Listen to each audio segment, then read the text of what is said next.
ወገና ልማዳችን የወረስነው ካበው ያውዳመቱ ትዝታ አይጠፋም ያው እንኳን ደረስ ሲባባል ወዳጅ ጎረቤቱ ትዝታው መች ይጠፋል አቤት ያስደስቱ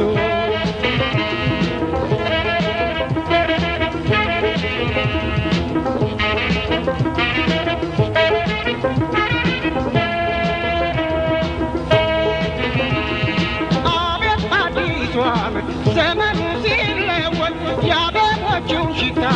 መዓዛው ሲመስል ኮበሌውን ሲጨፍር ሲል መስከረም ገባይ ኮረብታው አምባታ ጎሆ ሲዞር በራሷ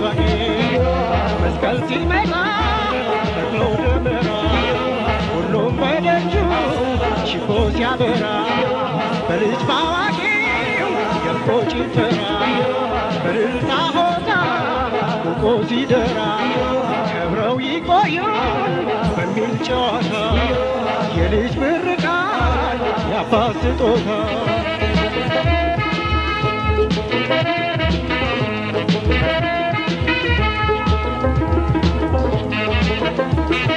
ታሳቶር ሲመጣ ሲከፈል የሸገቡት ውድድር ገና መጫወቱ ዳቦን ከአብሮ ቆርሶ ሁሉም በየቤቱ ብሉ ጠጡ ሲባባል አቤት ያስደሰቱ የወላጆች ሽርጉ ያጨም ጎጆ ይወጣል ሻራተም 3 ይባላል ያው ልገዛ ነው ገና 3 ብር ጀመረ ከዚህ ትንሽ ከፍ የሚል ይሄ ትንሽ ነው እሺ ሁሉም ታነጋዴ መልስ ትለው ፍየል አሳይ ምን ዳሰሳ ካግሮ ተፈላጊ ስጋ ነው ትዳር ሚስትራለ ወጋር ኪራንሰ ሲዘርፉ ብቻ ጥምቀተ ባህሩ ጥበብ ጃለው ተለብሶ ለሚያየው ሰው ማማ ፋሲካ ሲደርስ ደግሞ ባመቱ ቅዳሜ ለእሑድ ነግቶ ሌሊቱ ዶሮ ተሰርቶ ቀርቦ ሌማቱ ላው ባንኮራ ከነገፈቱ አረቄ ዳቦ ሁላክፋይ እያቁን ይዞ ወዳጅ ደስ ሲታይ ከጎረቤት ጋር በመጠራራ ብሉ ጠጡልኝ ያዝማዱ ኩራት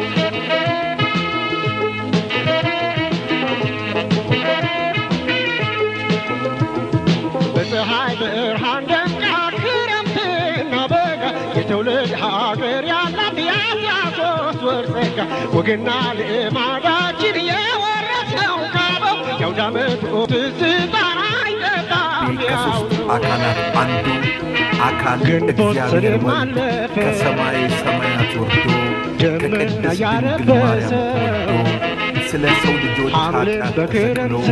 በመሞት በክቡር ደሙ ዓለምን ለዋጀበትና ለመላው የሰው ዘር ሰላምን ላደረገበት ለመስቀል የምትሰጠው ክብርና ልዕልና ከሌላው ዓለም የላቀና የተለየ ነው። ከቀደሙት የሀገራችን መሪዎች እነ አፄ ዳዊት ከኢየሩሳሌም የመጣውን ግማደ መስቀሉን ከእስክንድርያ ለማምጣት ስናር ላይ ተሰውተውበታል። የግብፅ ሱልጣኖች በመስቀሉ ፋንታ በ12 እልፍ ወቄት ወርቅ ሊደልሏቸው ቢሞክሩም ለሀገራቸው ሰላም በረከትና ጤንነት ሲሉ መስቀሉን ነበር የመረጡት። በኋላም ልጃቸው አፄ ዘርዓ ያዕቆብ በንጉሥ ጊዜ የአባታቸውን ክርስቲያናዊ በመከተል ስናር ላይ የነበረውን ግማደ መስቀል ከአባታቸው አፄ ዳዊት